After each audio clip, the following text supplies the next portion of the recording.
এই দুনিয়ার পুরো জীবনটা এটা হচ্ছে লালসাময় একটা জীবন, লোভ, মরিচিকা, মায়াজাল। এই মায়াজালে আমরা আটকে আছি, ফলে মৃত্যুর কথা আমরা ভুলে গিয়েছি।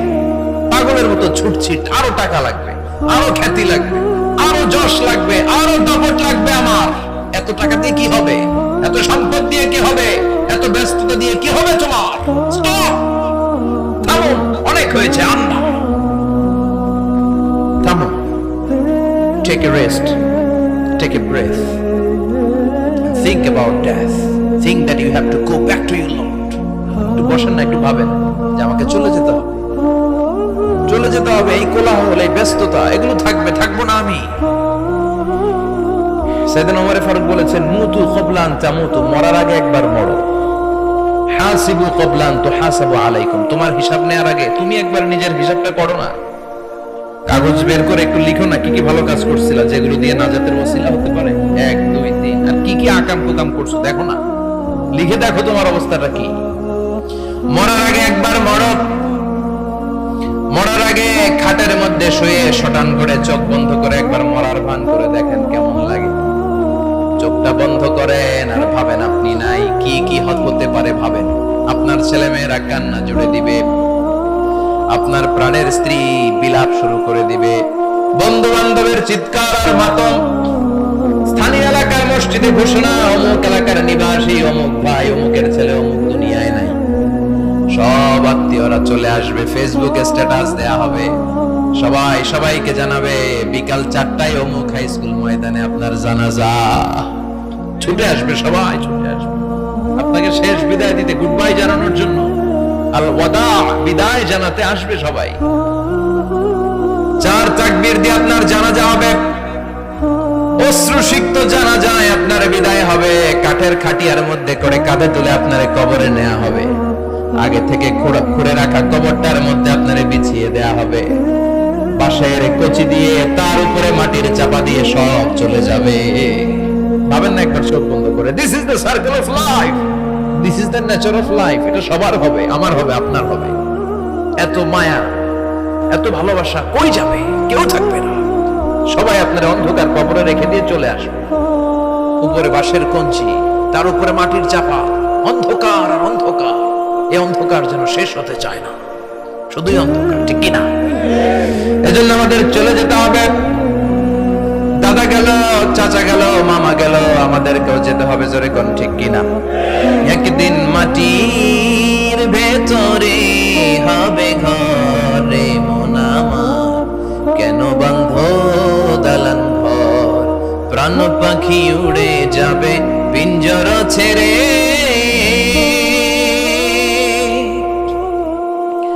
ধরা ধামে সবই রবে, তুমি যাবে চলে। বন্ধু বান্ধব যত, মাতা পিতা যারা সুত, সবই হবে তোমার পরে। মন আমার কেন বন্ধ দালান ঘর, একদিন মাটির ভেতরে হবে ঘরে। মন আমার কেন বন্ধ দালান ঘর, ঠিক কিনা? সব করে থাকবে, চলে যেতে হবে আমাদেরকে। এজন্য আখিরাতের কথা যেন আমাদের স্মরণ হয়। বিশ্বনবী বলতেন, নাহাইতুকুম আন জিয়ারাতিল কুবুর, আমি তোমাদেরকে কবর জিয়ারত করতে আগে নিষেধ করতাম, কিন্তু এখন নিষেধাজ্ঞা প্রত্যাহার করে নিলাম। এখন সব সময় তোমরা কবরের সামনে যাবা আর জিয়ারত করবা। কবরস্থানে যান তো? বড়ুয়া কৃষ্ণপুরের এই গ্রামের কবরস্থান আছে কোন দিকে? পূর্ব দিকে আছে, গোখরার জলের ওদিকে। যান আপনারা, একটু যাবেন, একটু গেলে আখিরাতের কথাটা স্মরণ হবে। ওখানে ছোট শিশুরা শুয়ে আছে, কিশোর যুবকরা আছে, আপনার মতো তাগড়া যুবক, মুরব্বীরা আছে। এরা এই এলাকায় থাকতো, এরা আকাশ থেকে নেমে আসে না, এই এলাকার সন্তান আজ নাই। একটা সার্টেন পিরিয়ড শেষে আপনিও থাকবেন না। This is the nature of life, this is the circle of life. ছোট্ট শিশু হয়ে এসেছিলেন, শৈশব, কৈশোর, যৌবন, প্রৌঢ়ত্ব। আগে ছিলেন সিঙ্গেল, বিয়ে করে হয়ে গেলেন ডবল। এরপরে আল্লাহ আপনাকে একটা মেয়ে দিল, এরপরে মেয়েকে বিয়ে দিয়ে শ্বশুর হলেন, এরপরে ওই মেয়ের ঘরে সন্তান হতে নানা হলেন। আর কতদিন? অনেক দিন হলো তো, অনেক লম্বা সময় পেয়েছেন আপনি। Think about death. এবার যাওয়ার কথা ভাবেন। আখিরাতের সামানের কথা ভাবেন, ফিরে যেতে হবে। কি শক্তিশালী যুবক, বার্ধক্য চলে আসলে লাঠি ছাড়া চলতে পারে না। কুচকুচে কালো দাড়ি সাদা হয়ে যায়, দাড়ির শুভ্রতা, বয়সের ভার, রং ধরা যৌবন জং ধরে শেষ, ঠিক কিনা? This is the circle of life. যুবক ভাইরা, এটাই জীবন, চলে যেতে হবে, কেউ থাকতে পারবে না, ঠিক কিনা? এটা রিমাইন্ডার আল্লাহ এই সূরার ভিতরে দিয়েছেন যে তোমাদেরকে ফিরে যেতে হবে, এই লোভ লালসা ছেড়ে দাও। রব্বুল আলামিন বলেন, আলহাকুমুত তাকাসুর হাত্তা যুরতুমুল মাকাবির। ও গোলাম, দুনিয়ার সম্পদ, লোভ লালসা তোদেরকে পাগল বানিয়ে দিয়েছে। এই লোভ পাগলামি কোনোদিন তোদের থামবে না যতদিন না তোরা কবরে ঢুকবি, ঠিক কিনা? কার কথা? আল্লাহ বললেন, দুনিয়ার সম্পদ আর লোভ আর মোহে তোমরা গাফেল হয়ে গিয়েছো। আখিরাতের কথা বেমালুম তোমরা ভুলে গিয়েছো, কিন্তু আখিরাতে তোমাদের যেতেই হবে, কবরের বাড়িতে তোমাদের ঢুকতেই হবে, ঠিক কিনা? যেতেই হবে, আমরা ভুলে যাই। আলহাকুমুত তাকাসুর, অতিরিক্ত পাওয়ার লোভ, বেশি বেশি খাওয়ার লোভ, বেশি বেশি জমানোর লোভ মানুষকে গাফেল বানিয়ে দিয়েছে। এটা মানুষের স্বভাব, আরো চাই আরো চাই, এই স্বভাবটা আছে না নাই? দেখবেন ছোট বাচ্চারা মসজিদে দোয়া অনুষ্ঠান শেষে জিলাপি দেয় না? বরে কৃষ্ণপুর কি দেয়?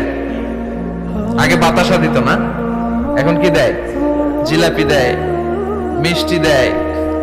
তো মসজিদের 2-3 গেট থেকে যদি দেয়, ছোট বাচ্চারা দেখবেন এদিক দিয়ে কয়েকটা নিয়ে আবার ওই গেটে লাইন ধরে।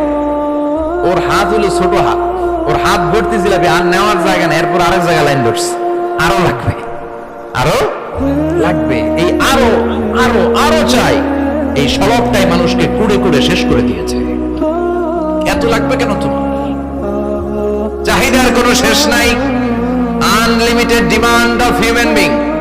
যার আছে বেশি তার চাই বেশি, যার সাইকেল আছে তার হুন্ডা চাই, হুন্ডা আছে তো প্রাইভেট কার চাই, প্রাইভেট কার আছে তো প্লেন চাই, প্লেন আছে তো হেলিকপ্টার চাই, হেলিকপ্টার আছে তো ওইটা চাই, ওইটা আছে তো সেটা চাই, ঠিক কিনা? এলাকার মেম্বার যে হয়েছে চেয়ারম্যান হতে চায়, আছে না নাই? চেয়ারম্যান সাহেব এমপি হতে চায়, আছে না নাই? এমপি সাহেব মন্ত্রী হতে চায়, আছে না নাই? মন্ত্রী সাহেব প্রধানমন্ত্রী হতে চায়, আছে না নাই? কিন্তু এই দেশে সুযোগ নাই। কথা কন, এই দেশে প্রধানমন্ত্রী সিলেক্টেড, 2-3 জনের বাইরে কেউ প্রধানমন্ত্রী হতে পারবি না, ঠিক কিনা? আমার এই জীবনে তো আমি 2-3 জনই দেখলাম। বেগম খালেদা জিয়া, মাননীয় প্রধানমন্ত্রী শেখ হাসিনার ছোট্টবেলা দেখেছি এরশাদকে, আমরা তখন ছোট। তো মানুষের চাহিদার কোনো শেষ নাই, যার আছে বেশি তার চাই বেশি। এজন্য বিষ্ণু বলেছেন, উনজুরু ইলা মান হুয়া আসফালা মিন, তোমার চেয়ে যে খারাপ আছে ওর দিকে তাকাও। ওয়ালা তানজুর মান হুয়া আ'লা মিন, তোমার চেয়ে যে ভালো আছে ওর দিকে তাকাও না, তোমার চেয়ে যে খারাপ অবস্থানে আছে ওর দিকে তাকাও। অনেকে নিজের অবস্থান নিয়ে সুখী না, এরকম আছে না নাই? আল্লাহ আমার এটা দিল না রে, ওইটা দিল না রে, পাইলাম না রে, কিচ্ছু হয় না, কি করব জীবনে, হতাশ। আসলে আছে কিন্তু অনেক, কিন্তু শুকরিয়া নাই, টাকা, ঠিক কিনা? নিজের অবস্থান নিয়ে সুখী না, কিন্তু অনেক লোক আছে তারা আপনার অবস্থানে পৌঁছতে চায়। তাদের দিকে তাকিয়ে দেখেন, আপনি যে অবস্থানে আছেন এই অবস্থানে পৌঁছাটা অনেকের কাছে স্বপ্ন। তারা প্রতিনিয়ত সংগ্রাম আর স্ট্রাগল করে যাচ্ছে আপনার অবস্থানে পৌঁছতে, আর আপনি এটা নিয়ে সন্তুষ্ট না। শেখ সাদির নাম শুনেছেন? বালাগাল উলা কাশাফাত দুজা, এই কবিতাটার রচয়িতা, ইরানের বিখ্যাত এক কবি। উনি একবার আর্থিক সমস্যার মধ্যে দিয়ে সময় কাটাচ্ছেন, টাকা নাই, পয়সা নাই, পায়ে দেওয়ার মতো জুতা নাই। উনি খুব দুঃখ পেলেন, হায় রে, আমি ইরানের এত বড় কবি, আমার পায়ে দেওয়ার মতো জুতা নাই।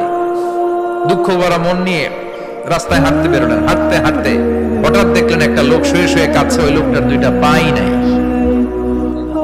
পাই নাই। উনি সেজদায় পড়ে গেলেন, আল্লাহর কাছে ক্ষমা চাইলেন, আল্লাহ অনেক দিয়েছো, শুকর আলহামদুলিল্লাহ। এজন্য যেই পরিস্থিতিতেই থাকি না কেন আমরা কি পড়বো? জোরে বলেন, কি পড়বো? এজন্য কানাতু মিনাল ইসলাম, অল্পে তুষ্ট থাকার নাম হলো ইসলাম। সম্পদ লাগবে কিন্তু সম্পদের পাহাড় লাগবে না, ঠিক কি না? অল্প খান, অল্প পড়েন, অল্প জামান, অল্পের ভেতরে বরকত ঢুকায়া দিছে কে? দেখবেন যাদের সম্পদ অল্প তারা সুখী বেশি। জরিপে এটা দেখা গিয়েছে, অনেক সার্ভেতে এটা এসেছে, যারা সম্পদশালী এরা দুঃখী বেশি। এদের দুঃখ বেশি, টেনশন বেশি, খুব স্বাভাবিক। টাকা যার বেশি, রোগ তার বেশি। টাকা যার বেশি, টেনশন তার বেশি। টাকা যার বেশি, ঘরে শান্তি তার কম। আছে না নাই? ঘরের ভিতরে অশান্তি, ছেলে কথা শোনে না, ছেলে টানে গাঞ্জা, মেয়ে করে পরকিয়া। আছে না নাই? স্ত্রী কথা শুনে না, ভালোবাসা নাই, ঘরটা জাহান্নামের টুকরা। রোগ বালাই, এক একটা হসপিটাল বিল পরিশোধ করতে মাসে 5 লাখ 10 লাখ। আছে না নাই? কিছু খেতে পারে না, ডাক্তার একেবারে ডায়েট মেনু বেঁধে দিয়েছে। Diet, very diet menu. এটা এটা এটা এটা কিছুই খাবেন না, শুধু গরু খাবেন না, খাসি খাবেন না, চিংড়ি খাবেন না, খালি ঘাস খাবেন। ইচ্ছে মতো ঘাস খাবেন, মানে ঘাস জাতীয় যত আইটেম আছে সব খাবেন। শাক খাবেন, সবজি খাবেন, সালাদ খাবেন। গরু, চিংড়ি, মুরগি, গোশত, ইলিশ কিছু খেতে পারে না। তাহলে রোগ বেশি, খাওয়ার মজা নাই, ঘরে সাংসারিক শান্তি নাই, খালি ব্যারাম আর ব্যারাম। ঠিক কিনা? কিন্তু সম্পদের পাহাড় ঘটেছে। আর অল্প যারা খায়, অল্প পড়ে, রিক্সাওয়ালা, কুলিওয়ালা, অল্প বেতনের চাকরি, কিন্তু হক হালালি মেনে চলে, দেখবেন শান্তি আছে অনেক। হ্যাঁ, বাসা ভাড়া দেয়, ফ্যামিলি চালায়, বাচ্চাদের স্কুল বিল, এরপরও মাস শেষে 1-2 হাজার টাকা হাতে থেকে যায়। আরো প্রতি মাসে 10 কোটি টাকা ইনকাম, তারপরও ব্যাংকের ঋণ আছে না নাই? সুখ কারে বলে? কিভাবে আপনি সুখকে ডিফাইন করবেন? সুখ তো টাকায় কিনা যায় না। শান্তি টাকা দিয়ে হয় না, শান্তি দেওয়ার মালিক কে? শান্তি আছে অল্প খেয়ে শুকর করার মধ্যে, শান্তি আছে আলহামদুলিল্লাহর মধ্যে। চিল্লায় বলেন ঠিক কিনা? এজন্য অল্প খাবো, অল্প পড়বো, অল্প জামাবো। অল্পের ভেতরে বরকত দিয়েছে কে? দেখেন, ধনী ভাইরা খেতে পারে না, কিন্তু রিক্সাওয়ালার কি সমস্যা হয়? রিক্সাওয়ালারা সব খেতে পারে। কুলিওয়ালা, দিন মজুর, এরা একেবারে স্লিম, সুঠাম দেহি, মেদহীন পেট, পেটে কোনো মেদ নাই, ভুড়ি নাই। আর কোটিপতিদের মেদ আছে না নাই? এত বড় বড় পেট। ঠিক কিনা? আমাদেরও পেট আছে, তবে হালাল পেট। এটা হারাম টাকা দিয়ে এই ভুড়ি বানাই নাই আমরা। ছেলে বলেন ঠিক কিনা? রিক্সাওয়ালা, কুলিওয়ালা নিজেও নামাজ পড়ে, বউও নামাজ পড়ে, বাচ্চাটাও নামাজ পড়ে, রিক্সা চালায় আর জিকির করে।